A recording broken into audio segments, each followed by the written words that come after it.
पाटील आता या क्षणाला हा बिल समोर आलेला आहे आणि या बिलामध्ये असं सांगितलंय की 10% नोकऱ्या आणि शिक्षणामध्ये आरक्षण दिलं जाईल. काय तुमची प्रतिक्रिया? नाही नाही, आम्हाला सगळे सोयऱ्यांची अंमलबजावणी पाहिजे. त्याचं तर आम्ही पहिल्यांदा स्वागत केलेलं आहे. याच आंदोलनानं समाजाला दिलेलं आहे. त्याबद्दल काही दुमत नाही. दुमत असण्याचं काही कारण बी नाही. पण आमच्या सगळ्या सोयऱ्यांची अधिसूचना तुम्ही काढली, त्याची अंमलबजावणी कधी करणार तुम्ही? अधिवेशन घेतलं कशाला? अधिवेशन हे गोरगरिबाच्या जनतेला न्याय मिळाला पाहिजे. करोडोच्या संख्येनं लोक एकत्र आलेले आहेत, त्यांना न्याय मिळाला पाहिजे. त्याच्यासाठी अधिवेशन असतं. अधिवेशनाचा फायदाच होणार नसाल तर अधिवेशन घेतलंच कशाला? गोरगरिबांच्या मराठ्यांचं वाटोळं करायला याच्यासाठी करोडोच्या संख्येनं मराठा एकत्र आलाय का?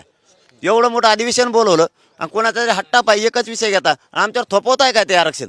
ज्याच्या नोंदी सापडल्या नाहीत त्यांच्यासाठी हे आरक्षण हे थोपवताय का आमच्याकडे? ही मागणीच नाही आहे. मग मराठ्यांची पहिल्यापासून मागणी आहे, ओबीसीतून 50%च्या आत आरक्षण पाहिजे. ज्याच्या नोंदी मिळाल्यात त्यांना प्रमाणपत्र द्यायची आणि ज्यांच्या नोंदी मिळाल्या नाहीत त्यांच्यासाठी महाराष्ट्रभरातल्या मराठ्यांसाठी सगळ्या सोयऱ्यांची अधिसूचना काढून त्याची अंमलबजावणी करायची. मग अधिवेशन बोलवलंच तर तुम्ही तोही विषय घ्या, आम्ही नाही म्हणत नाहीत.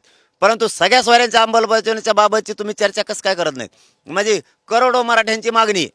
गोरगरिबांच्या मराठ्यांच्या पोरांना ओबीसीतून आरक्षण मिळालं पाहिजे आणि तुम्ही आम्हाला दुसरं ताट दाखवता. हे चालणार नाही, अजिबात नाही चालणार. आम्हाला सगळ्या सोयऱ्यांचीच अंमलबजावणी पाहिजे. नसता उद्या आंदोलनाची दिशा ठरवणार आहेत आम्ही. देश विदेशातील प्रत्येक घडामोडींचे लाईव्ह अपडेट मिळवण्यासाठी आता साम टीव्हीच्या सर्व सोशल मीडिया प्लॅटफॉर्मला लाईक, फॉलो आणि सबस्क्राईब करा. तसंच सर्व नोटिफिकेशनसाठी बेल आयकॉन प्रेस करायला विसरू नका.